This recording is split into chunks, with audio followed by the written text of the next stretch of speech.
अस्सलाम वालेकुम। कैसे हो भाई? ठीक हो? उम्मीद करता हूँ आप ठीक होंगे। तो हम देखते हैं सबसे पहले हम अपने वेबसाइट को लाइव होस्ट कैसे कर सकते हैं। तो सबसे पहले हम अपने जहाँ पे हमारी होस्टिंग है वो अपने सी पैनल पे आ जाओगे। सही है, सबसे पहले आपको स्क्रॉल डाउन करना है, सिंपली नीचे स्क्रॉल डाउन करके आपको ये माई फाइल्स फाइल मैनेजर दिख रहा होगा। सिंपली इस पे क्लिक कर देना है। क्लिक करने के बाद आप इस फाइल मैनेजर में आ जाओगे। पब्लिक अंडरस्कोर HTML फाइल आपको दिख रही है। सिंपली आपको इस पर क्लिक करना है। इस पर क्लिक करने के बाद आप अपने मेन डायरेक्टरी पे आ जाओगे। सही है, आप जब उस मेन डायरेक्टरी पे आ जाओगे तो आपको ऊपर जो है ना ये आइकन दिख रहा होगा, अपलोड का आइकन। सही है, इससे पहले मैं आपको एक चीज़ बता दूँ, ये जो हमारी वेबसाइट है, जैसे मैंने वेबसाइट रखी हुई है डेस्कटॉप पे। मिनट। सही है, मैंने अपनी जो वेबसाइट है वो डेस्कटॉप पे रखी हुई है। डेस्कटॉप के अंदर मैं इस फ़ोल्डर को देखो, फ़ोल्डर के अंदर आके सिंपली आपको कंट्रोल ए दबाना है सारी फाइल्स को। तो सिंपली सारी फाइल्स को आपको क्या कर देना है, सिलेक्ट करके ऐड टू ज़िप ज़िप कर देना है। ज़िप करने के बाद सिंपली आपके पास फ़ोल्डर बन जाएगा ये वाला। तो हम चलते हैं अपलोड कैसे करते हैं। हम जैसे यहाँ आएँगे, सिंपली क्लिक करेंगे, फाइल सेलेक्ट करेंगे, डेस्कटॉप पे आएँगे, डेस्कटॉप पे आने माय सर्वर। उसके बाद जो हमने फ़ाइल बनाई है ये वाली फ़ाइल हम सेलेक्ट कर देंगे। ओके, ये 100% हो जाएगी। उसके बाद हम फर्दर जो उसके नेक्स्ट स्टेप है वो फॉलो करेंगे। Just little wait. तो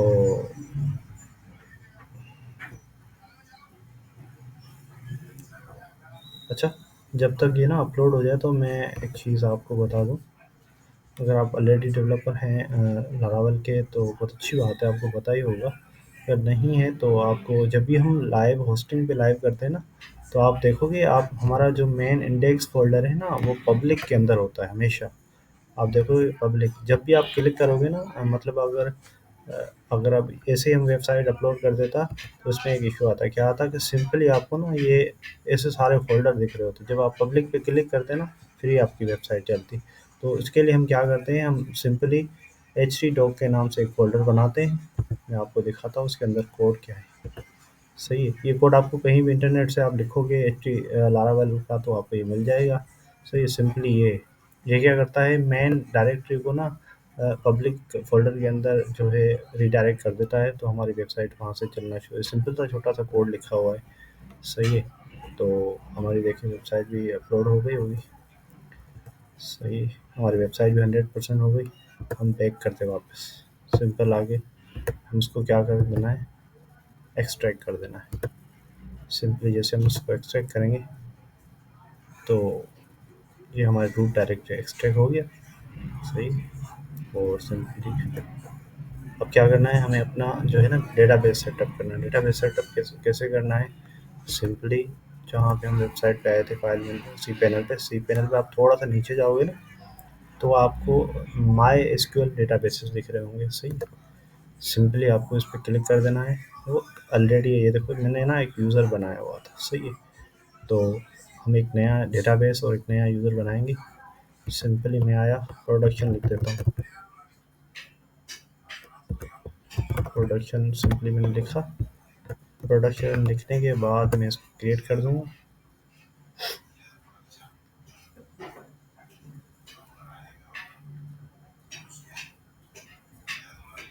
जैसे ही हमारा डेटाबेस क्रिएट हो जाएगा तो आपको नीचे डेटाबेस दिख रहा होगा। सही, हम नीचे आते हैं, नीचे ये देखो हमारा ये डेटाबेस बन गया। डेटाबेस बनना है, उसके बाद हमें क्या है, हमें यूज़र बनाना है। हम यूज़र भी ना इसी नाम से बना देते हैं ताकि आसानी हो। नाम आप कोई भी रख सकते हो, ज़रूरी नहीं। देखो ये वाला ना पहले ही ऑलरेडी यहाँ पे आ रहा है। सही है, तो आपको जस्ट प्रोडक्शन लिख देना है। वो हमने ऊपर डेटाबेस बनाया था और हम यहाँ पे ना हम पासवर्ड यहाँ से कोई मुश्किल पासवर्ड जनरेट कर देते हैं। सही है, ये पासवर्ड जनरेट हो गया। सिंपली आप कोई भी रख सकते हो, थोड़ा मुश्किल होना चाहिए। मुश्किल होगा तो एक्सेप्ट होगा और नहीं होगा तो सही है। मैं इस डेटाबेस को ऑलरेडी मैंने रखा हुआ था, यहाँ पे रख देता हूँ ताकि बाद में हमें ये काम आएगा। सही है, उसके बाद जब क्रिएट पे क्लिक करेंगे तो हमारा यूज़र भी क्रिएट हो गया, डेटाबेस भी क्रिएट हो गया, हमारा यूज़र भी क्रिएट हो गया। और उसके बाद हम नीचे आएंगे, हमने ये सिलेक्ट करा प्रोडक्शन, सही है। यहाँ पे आप सिलेक्ट करोगे, देखो दो आ रहे हैं, प्रोडक्शन डेटा और प्रोडक्शन, सही है। डेटाबेस भी यही और ठीक है, और यूज़र भी हमने यही सिलेक्ट किया है। ऐड करेंगे, ऐड के बाद क्या आएगा, हमें ये ऑल प्रिविलेजेस देने हैं, मतलब सारे उसको एक्सेस देने हैं, वो एक्सेस कर पाए, सही है। मैक चेंजेस करेंगे, सही है, ये हमारा यूज़र भी, उसको एक्सेस भी सारे मिल गए। एक्सेस मिल जाने के बाद हम वापस सिंपली ये देखिए, ये हमारे ना डेटाबेस का नाम है, डेटाबेस का नाम है, और ये यूज़र का नाम है। यूज़र और डेटाबेस का नाम हमने सेम ही रखा था, तो हमारा सेम ही है। सिंपली इसको हम कॉपी करेंगे और अपने प्रोजेक्ट में जाएंगे, सही। जैसे प्रोजेक्ट में आएंगे, सिंपली हम अपने ENV फोल्डर में आएंगे, सिंपली हम नीचे आते हैं, ये रहा हमारा डेटाबेस, ये रहा हमारा डेटाबेस, सही है। ये हमारा डेटाबेस हो गया, हमारा यूज़र भी सेम ही है, सॉरी, सही है। और उसके बाद हमने जो पासवर्ड रखा था, पासवर्ड हमने रखा था ये वाला,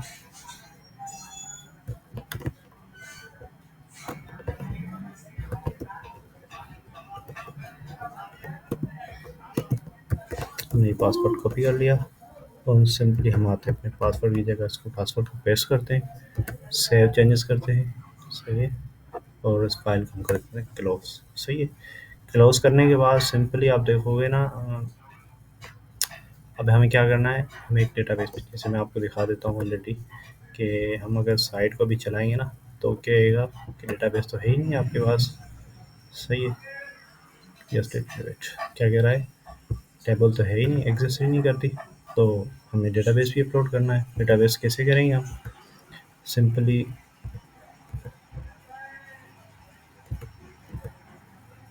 हम अपने सी पैनल्स में जहाँ थे, सही है, वहीं सी पैनल आप यहाँ से बैक बैक भी कर सकते हो, लेकिन मुझे 3 4 5 बार तो बैक करना पड़ेगा, तो सिंपली मैं लॉगिन पे से यहीं यहीं से वहीं चला जाता हूँ। तो मैं इधर आया अपने डेटाबेस, हमने ना यूज़र्स बना लिए थे, ये हमने यूज़र्स बना लिए थे, डेटाबेस भी बना लिया था, तो हम अब आएंगे PHP माई एडमिन में, सही, इसके डेटाबेस में डायरेक्ट, तो ये हमें अपने डेटाबेस पे तरफ लेके जाएगा, सही है। आप देख रहे हो,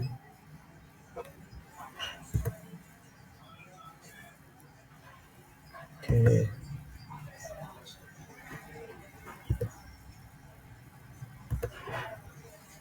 थिंग समथिंग रॉन्ग देयर।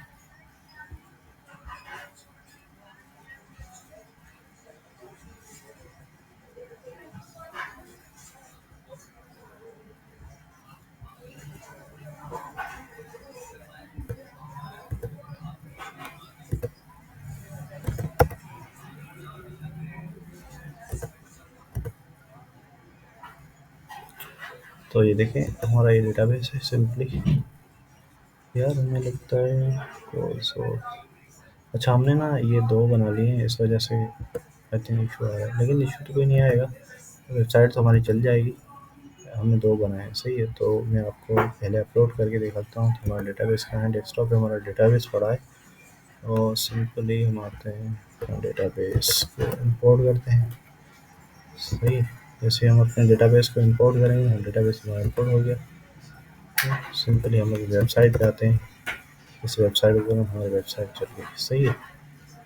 ये हमारे दोनों डेटाबेस है, ये वाला डेटाबेस मैंने बनाया था, कहाँ गया, ये वाला मैंने पहले बनाया था, और ये आपके सामने अभी बना है। तो ये हमारी ना वेबसाइट अब लाइव होगी, ये रही आपकी वेबसाइट।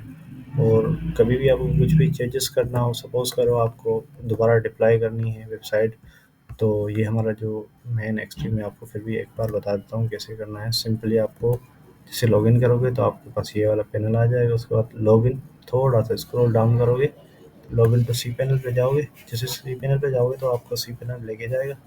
सिंपली आपको आना है फाइल मैनेजर में, फाइल मैनेजर के बाद आपको आना है पब्लिक अंडरस्कोर HTML से, इसके बाद यहाँ अगर कभी भी कोई आपको चेंजेस करनी हो तो ज़्यादातर कोशिश करना कि एक तो डेटाबेस, इसको चीज़ को चेंज नहीं करना, और एच टी एक्सेस को। बाकी चीज़ें आप चेंज कर सकते हो, दोबारा अपलोड कर सकते हो।